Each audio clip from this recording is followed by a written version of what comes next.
안녕하세요, 여러분. 혹시 은퇴라는 말을 들으면 어떤 느낌이 드시나요? 아, 드디어 오래 고생한 만큼 편하게 쉴 수 있겠구나. 혹은 아직도 일할 수 있는데 갑자기 그만두면 어떻게 살아야 하지?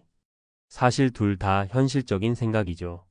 늘어진 시간을 여유롭게 보내는 모습은 매력적이지만 막상 퇴직 후에는 내가 쌓아왔던 모든 관계와 일상 패턴이 흔들리는 경우가 많거든요.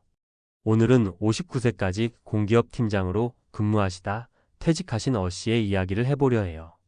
퇴직 후 3개월이 지났는데 그 사이에 씨가 겪은 심리적 사회적 변화를 듣고 나면 왜 그는 사람을 피하고 싶어졌을까? 라는 질문에 조금은 공감할 수도 있을 거예요. 그리고 이 과정을 지켜본 주변 사람들의 사례도 함께 소개해 드릴 테니 나중에 은퇴를 준비하거나 이미 은퇴하신 분들께 조금이나마 위로와 도움이 됐으면 좋겠습니다. 1. 내가 누구인지 모르겠어요. 마이너스 정체성 상실의 벽.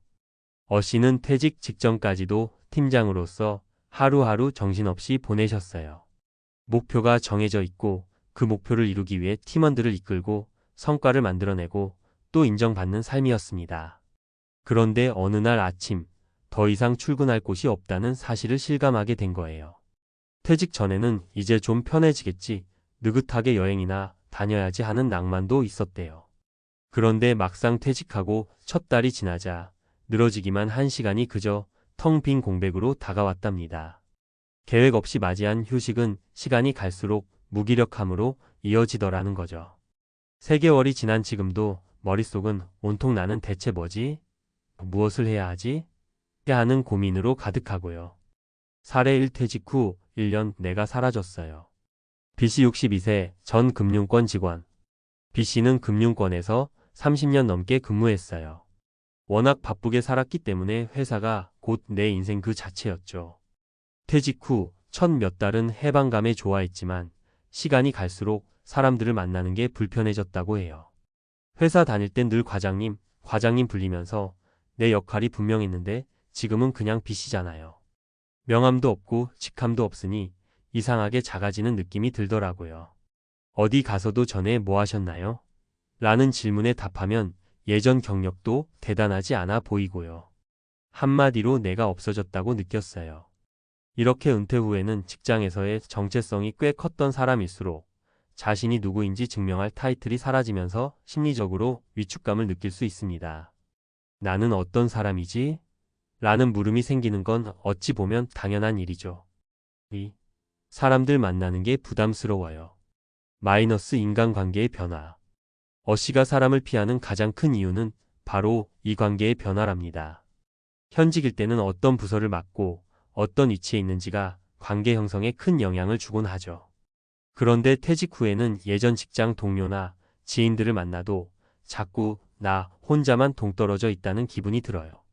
모임에서 회사 이야기가 나올 때도 더 이상 적극적으로 공감하거나 조언해주기 어렵고 소외감도 느끼게 됩니다. 심지어 퇴직 생활 어떠세요? 뭐 하면서 지내세요? 라는 질문이 거북하게 느껴진대요. 대답할 무언가가 있어야 할 것 같은데 딱히 내세울 것도 없고 그냥 집에서 쉬고 있어요 라고 말하기도 괜히 위축되니까요. 사례 이 같이 밥 먹자고 해도 미뤄요. C씨 58세 전 IT 기업 부장. C씨는 원래 사교적이라 사람 만나는 걸 좋아하셨어요. 그런데 막상 퇴직을 하고 나니 과거에 같이 일하던 후배들이나 동료들이 자주 만나자고 해도 점점 피하게 된다고 해요. 얼마 전엔 후배들이랑 모임에서 만났는데 다들 직장 생활 얘기를 하잖아요. 경력, 승진, 다음 프로젝트 등등. 나는 딱히 할 얘기가 없더라고요. 마치 나는 이제 현장에서 밀려난 사람이라는 생각이 들어서 그 뒤로는 모임을 자꾸 피하고 있어요. 괜히 기죽기도 하고 나 혼자만 미래가 없는 것 같아서 더 우울해지더라고요. 결국 이런 심리적 부담이 쌓여서 만남 자체를 기피하게 됩니다. 도대체 내가 여기서 뭘 할 수 있지? 남들은 나를 무시하는 건 아닐까? 하는 마음 때문인데 사실은 누구도 무시하지 않아요. 그런데 은퇴한 본인 마음이 스스로를 가장 괴롭히죠. 3. 뭔가 준비했어야 했는데 마이너스 경제적 정서적 준비 부족. 우리가 직장 생활을 그만둔다고 해서 생활비나 경제적 필요가 뚝 끊기는 건 아니잖아요. 오히려 시간이 많아지니 지출이 더 늘어날 수도 있어요. 여행, 취미, 자기계발, 혹은 가정에 더 많은 돈을 쓰게 되니까요. 어씨도 마찬가지로 퇴직 이후 수입이 크게 줄어들었는데 아직 특별한 대책이 없다 보니 경제적 불안감을 느낀다고 해요. 이 불안감은 또다시 사람을 피하게 만드는데 한몫합니다. 만나면 돈 들잖아라는 단순한 문제도 있지만 나 혼자만 초라해 보이는 것 같다라는 심리적 부담도 크거든요. 사례에 3퇴직금 금방 줄어들더라고요. D씨 60세 전 공무원. D씨는 퇴직금을 크게 받을 수 있으니 좀 편할 줄 알았대요. 그런데 몇 달 지나지 않아 이 돈 갖고는 길게 못 간다는 생각이 확 들었다고 해요. 자녀 결혼 자금이나 갑자기 생기는 병원비 등을 대비하려면 당장 조금만 더 일했으면 좋았을 텐데 하는 후회가 밀려왔습니다. 이때부터 다른 사람들 만나는 자리도 부담스러워졌대요. 모임에 가면 요즘 뭐 투자하세요? 어디 여행 다녀오셨다면서요? 이런 얘기 나오는데 정작 자신은 여행커녕 매달 빠져나가는 고정비도 아까워서 집에서 TV만 보고 있으니까요. 마치 내가 점점 더 움츠러드는 기분이 들어서 아예 SNS도 다 끊고 사람들과의 약속도 피하게 되었다는 거죠.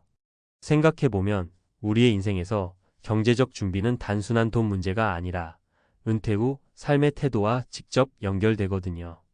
여유 자금이 있으면 취미를 찾고 사람도 만나고 활동도 하면서 자연스럽게 자신감을 유지할 수 있는데 그렇지 않으면 모든 것이 위축될 수밖에 없습니다.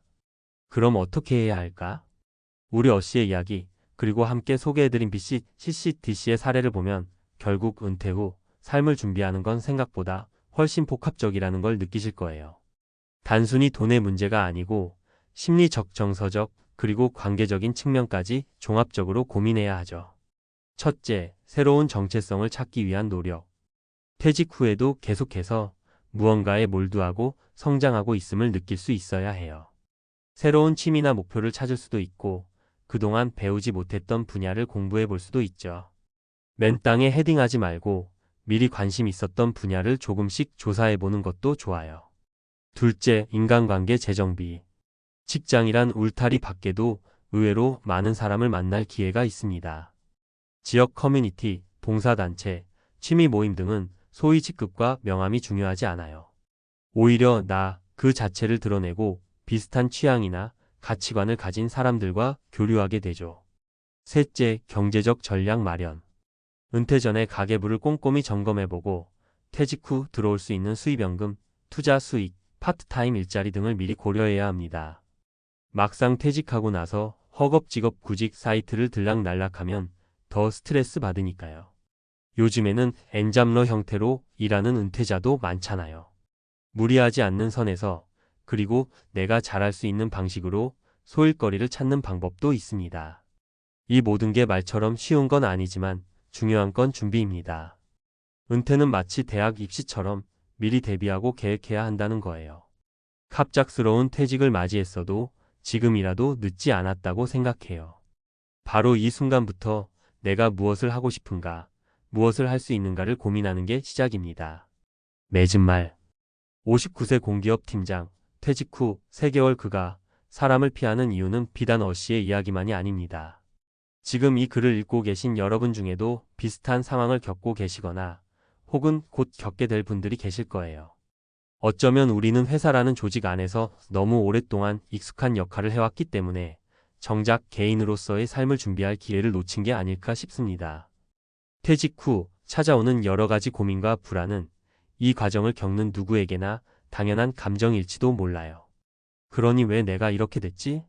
하고 자신을 탓하기보다는 이제부터 차근차근 내 길을 만들어 가야지 하는 마음이 더 중요합니다. 늦었다고 생각할 때가 가장 빠른 때라는 말이 있죠. 은퇴를 준비하는 분들 혹은 이미 은퇴한 분들도 나만 이런 게 아니구나 하고 조금은 안심하셨으면 좋겠습니다. 또한 남의 경험을 교훈 삼아 미리 대비한다면 훨씬 더 부드럽게 인생 2막을 시작할 수 있을 거예요. 혹시 지금 퇴직 후 3개월이 지나서 사람을 피하고 싶을 만큼 힘드신가요? 그렇다면 일단 나 자신과 대화부터 시작해 보세요. 어떤 사람이 되고 싶은지, 무엇을 배우고 싶은지, 누구와 함께하고 싶은지. 그 과정을 통해 천천히 새로운 나를 찾아가다 보면 언젠가는 사람을 만나고 싶어지는 날이 반드시 찾아올 겁니다. 오늘 이야기 도움이 되셨다면 좋겠고요. 혹시 주변에 이런 고민을 가진 분이 있다면 이 글을 함께 나누어 보세요. 우리 모두의 인생 이막이 조금이나마 덜 외롭고 더 의미 있었으면 하는 바람입니다. 감사합니다.